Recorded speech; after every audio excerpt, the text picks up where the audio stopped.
Hey guys, in my last video, Jefferson shared some sustainable gardening methods, especially around composting and repurposing materials. Since I've been composting for a while, today I thought I would share the ways and how I apply these principles to my small space, especially in this shaded small space, because composting is just a really great way to utilize your resources and to reduce waste.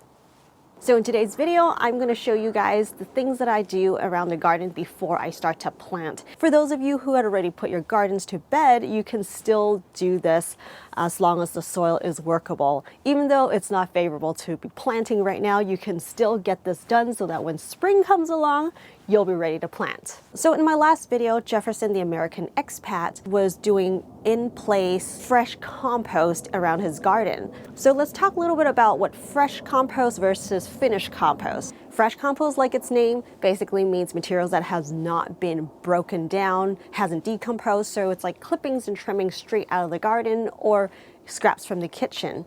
Whereas finished compost has already been broken down and ready to use in the garden. The nutrients are already available. The way how Jefferson does it is that he literally would just apply this fresh compost directly on the surface level, and he just has access to things like jackfruit and tropical fruits, shells and skins, so every day neighbors would be delivering these to his house. Now this works in his garden because he's applying above trees and plants that are already established. Generally, gardeners do not like to put fresh compost, around their gardening area because a lot of people grow annuals and you're always putting fresh plants down. The high concentration of nitrogen in fresh compost can burn the roots of your plants. The microorganisms are using up nutrients to break down these organic matter. So temporarily speaking, there's going to be a lack of nutrients in the soil for the plants to use. There is a couple of ways to approach this method if you really want to use fresh compost.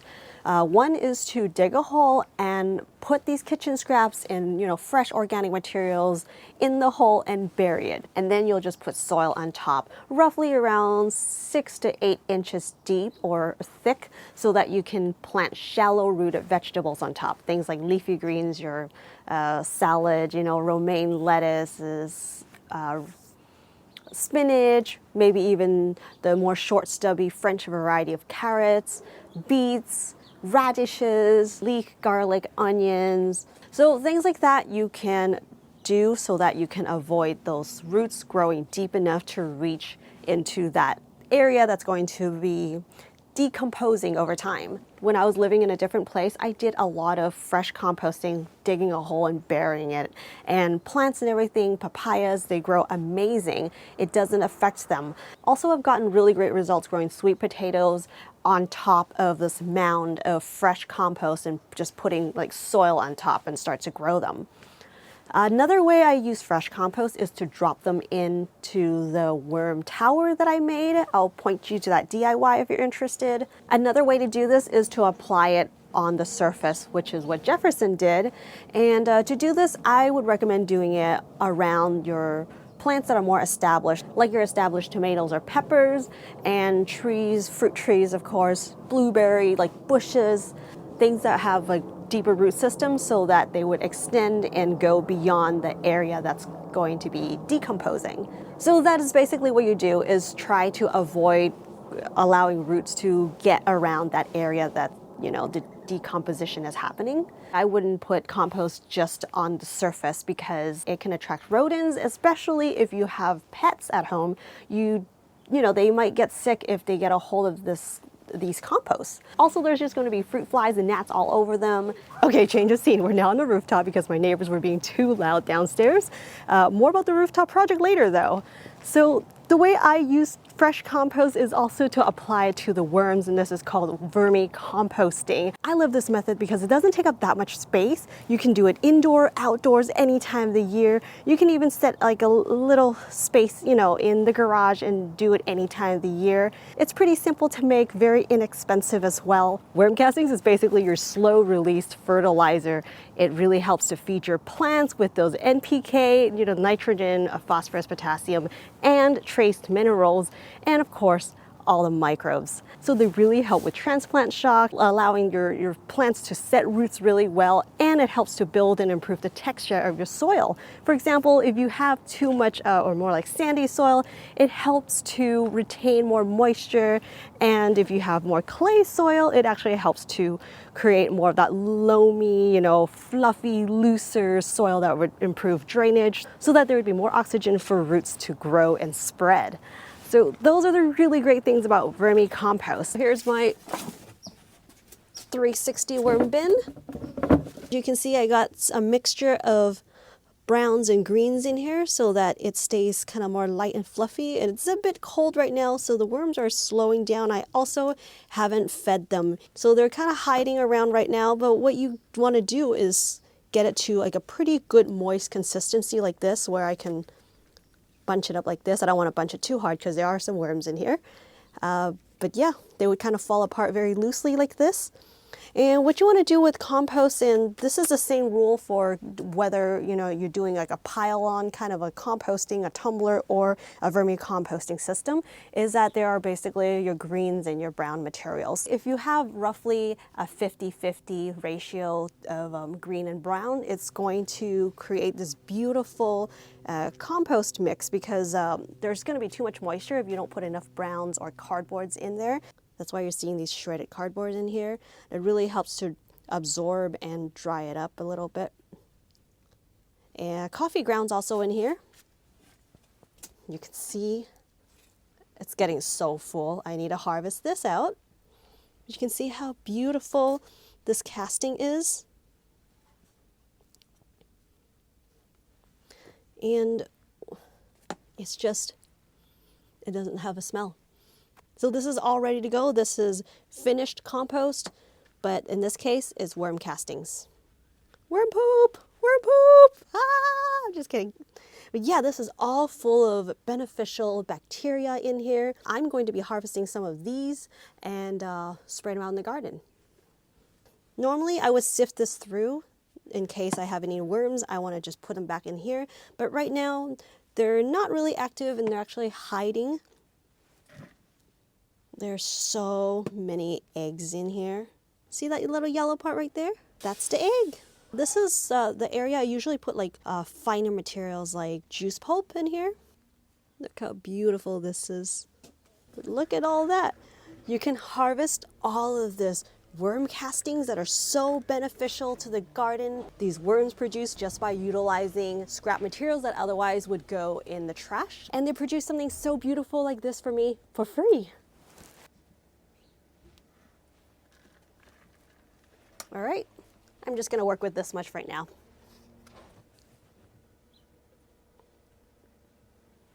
I have a few different systems here for composting.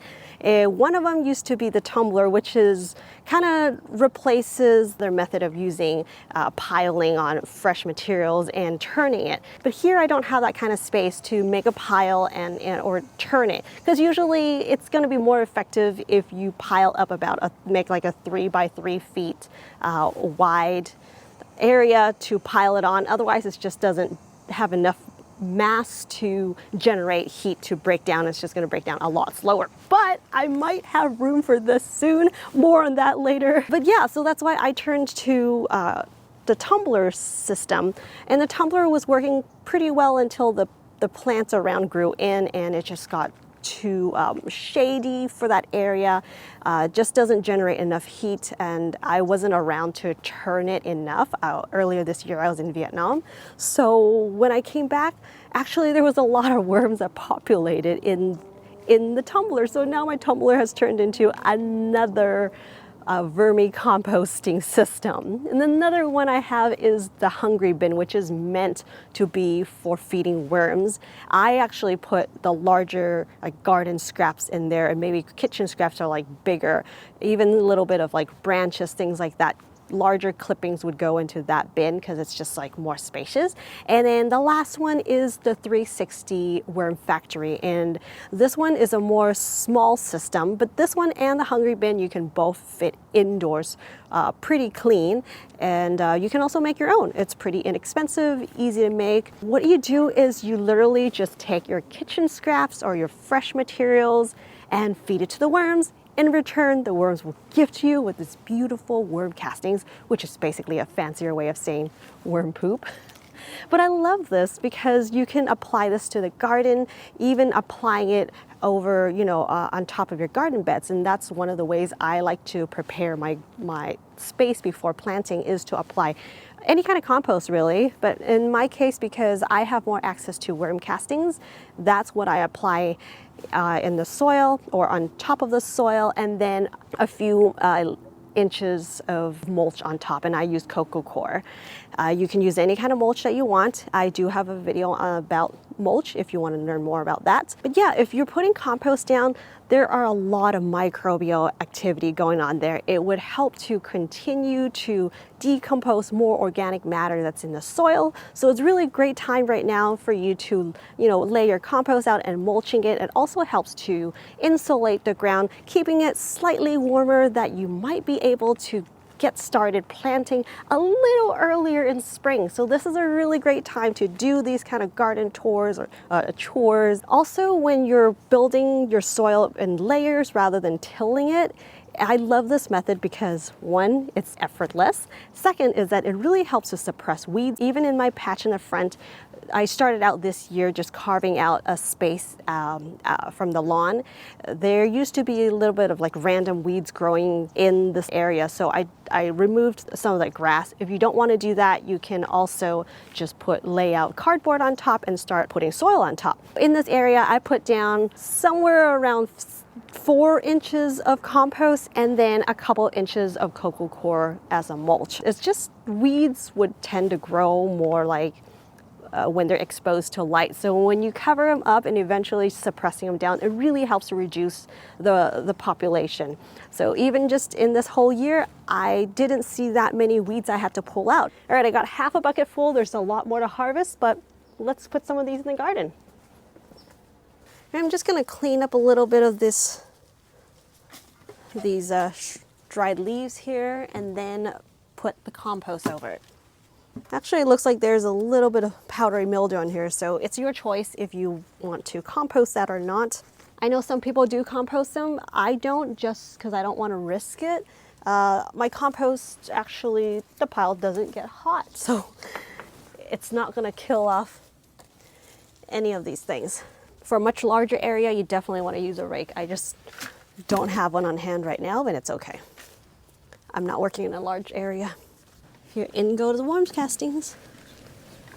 Especially this one that's uprooted, definitely can benefit with some worm castings. And because these are worm castings, they're really rich. I do not need to apply as thick of a layer as I would with compost.